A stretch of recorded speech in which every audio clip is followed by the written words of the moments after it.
Assalamualaikum warahmatullahi wabarakatuh. Ada beberapa langkah yang harus dilakukan oleh manusia agar dia tetap bisa membangun kekuatannya atau mempertahankan kekuatan yang dikaruniakan oleh Allah Subhanahu wa taala tersebut.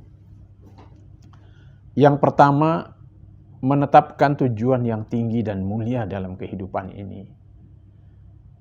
Karena tujuan yang mulia ini akan mengarahkan, mendorong seseorang untuk mencapai tujuan yang tinggi dan mulia itu, bahkan akan memberikan kekuatan untuk terus berjuang mencapai tujuan dan cita-cita yang tinggi itu.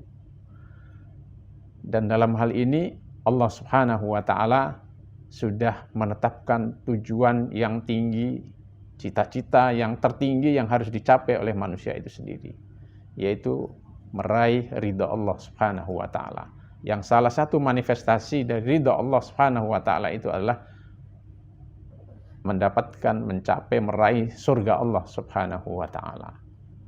Surga inilah yang kemudian banyak dijelaskan oleh Allah Subhanahu wa taala di dalam kitabnya. Berbagai kenikmatannya dijelaskan oleh Allah agar manusia menjadikan itu semua sebagai cita-cita tertingginya. Sehingga ini akan menjadi kekuatan tersendiri bagi manusia. Kenapa orang memiliki kekuatan untuk menggali tanah ke dalam bumi sampai ratusan meter? Karena di sana ada harapan. Ada harapan untuk mendapatkan emas di tambang emas itu. Nah, begitu juga Allah Subhanahu wa taala ketika menjelaskan berbagai keutamaan, kenikmatan yang ada di surganya. Allah Subhanahu wa taala ingin dari semua itu agar ini menjadi sumber kekuatan yang dimiliki oleh orang-orang beriman dalam menjalani kehidupan ini. Dalam satu peperangan Rasulullah SAW di perang Uhud, kalau tidak salah, Rasulullah SAW pernah memberikan motivasi kepada para sahabat. Siapa yang maju menghadapi musuh lalu syahid, terbunuh syahid, maka baginya surga yang luasnya seluas langit dan bumi. Salah seorang sahabat Rasulullah SAW bernama Umair bin Al-Humam Al-Ansari bertanya penuh keheranan kepada Rasul, dapat surga ya Rasulullah yang luasnya seluas langit dan bumi? Kata Rasulullah SAW, iya. Maka saat itu dia mengatakan bakhin. Ya, perkataan yang diucapkan untuk menyambut motivasi, tantangan dari Rasulullah SAW tadi itu. Lalu kemudian dia mengambil merogoh beberapa kurma yang ada di kantongnya, kemudian dicicipi, dimakan satu butir, tapi kemudian yang lainnya dibuang. Sambil mengatakan, kalau saya sampai menghabiskan kurma-kurma ini sungguh terlalu lama saya hidup di dunia ini. Padahal di depan mata saya sudah ada surga itu. Hanya dibuang dan maju dan kemudian mendapatkan syahid, mendapatkan surga yang dijanjikan oleh Allah Subhanahu wa taala.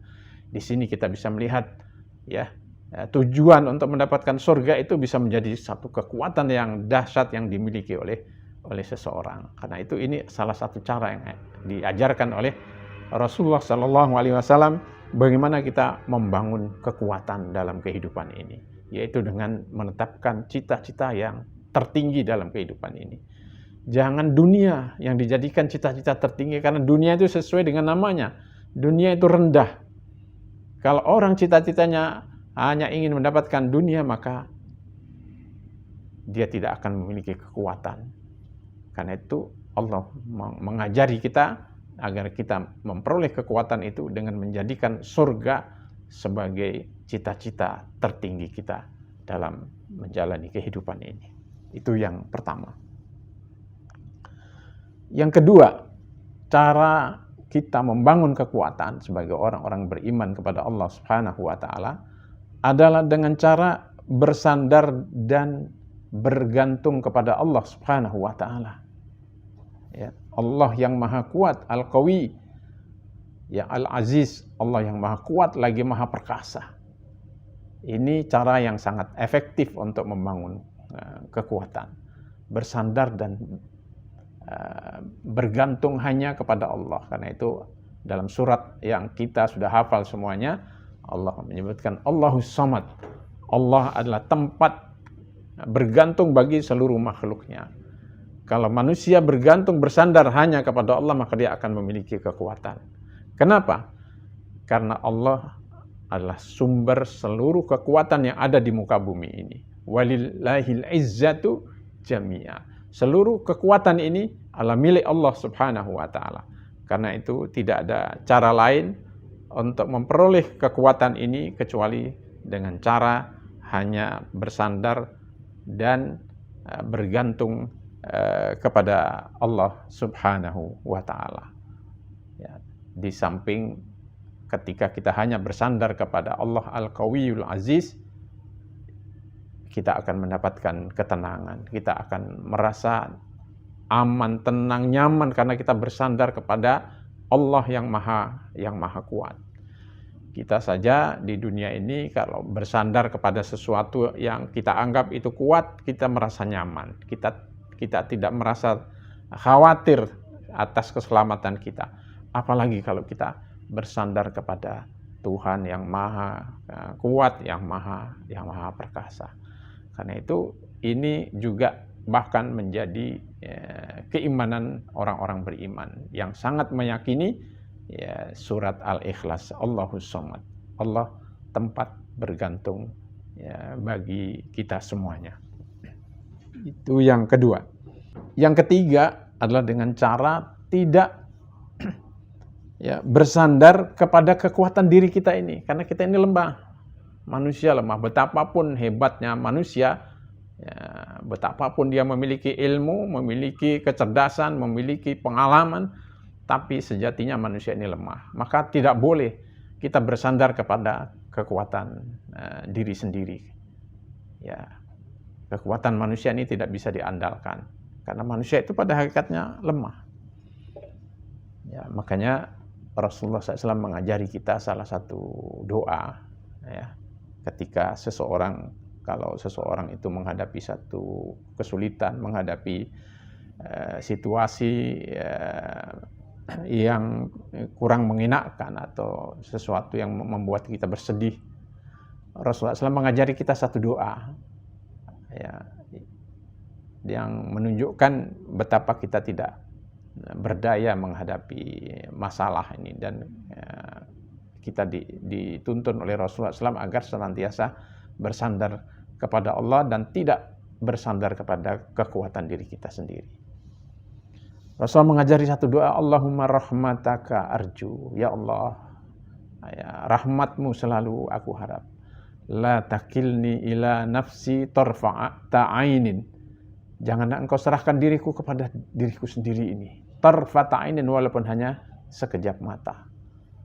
Karena ketika Allah Subhanahu wa taala sudah tidak membantu kita, tidak memberikan dukungan, kekuatan kepada kita, maka saat itu manusia menjadi makhluk yang paling lemah di muka bumi ini.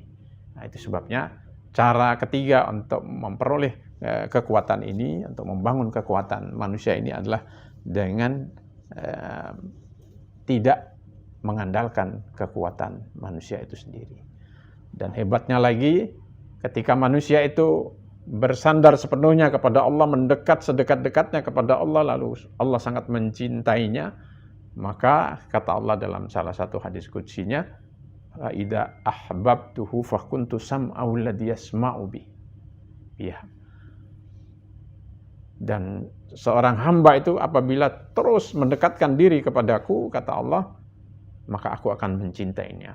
Dan ketika aku sudah mencintainya, kata Allah, maka aku menjadi pendengarannya yang dipakai untuk mendengar, menjadi tangannya yang digunakan untuk melakukan sesuatu, menjadi kakinya yang digunakan untuk berjalan. Di sini manusia sudah mendapatkan kekuatan dari Allah Subhanahu wa taala sehingga selalu melangkah, selalu bersikap, selalu berbuat sesuai dengan arahan-arahan Allah Subhanahu wa taala.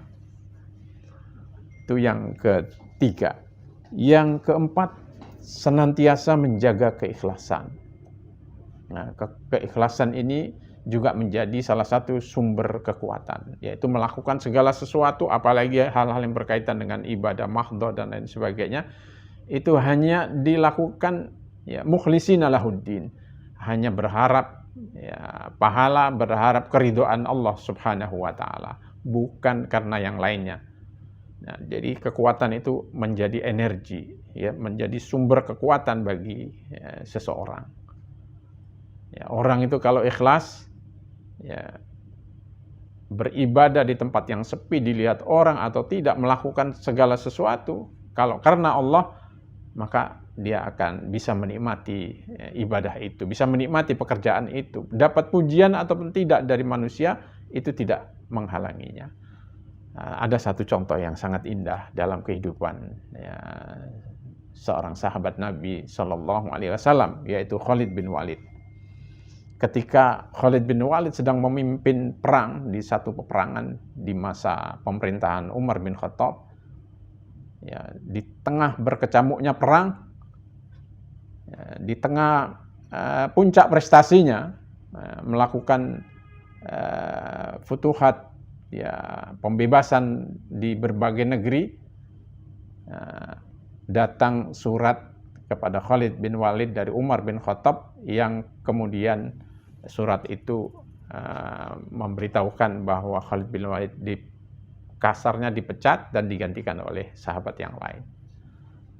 Menariknya ya adalah sikap Khalid bin Walid.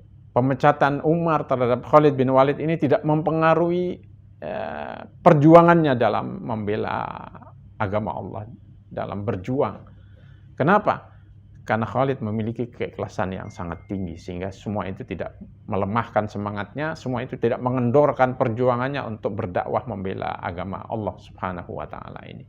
Disinilah keikhlasan itu akan senantiasa menjadi kekuatan ya bagi siapa saja yang beribadah, yang berjuang dalam membela agama Allah ini ya.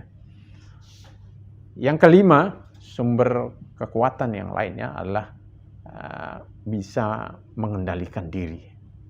Kalau kita bisa mengendalikan diri, tidak terbawa oleh hawa nafsu, oleh emosi, oleh kemarahan, oleh tindakan-tindakan reaktif yang kadang ngawur, kadang tidak bisa dipertanggungjawabkan, saat itu kita akan bisa menjadi orang yang kuat.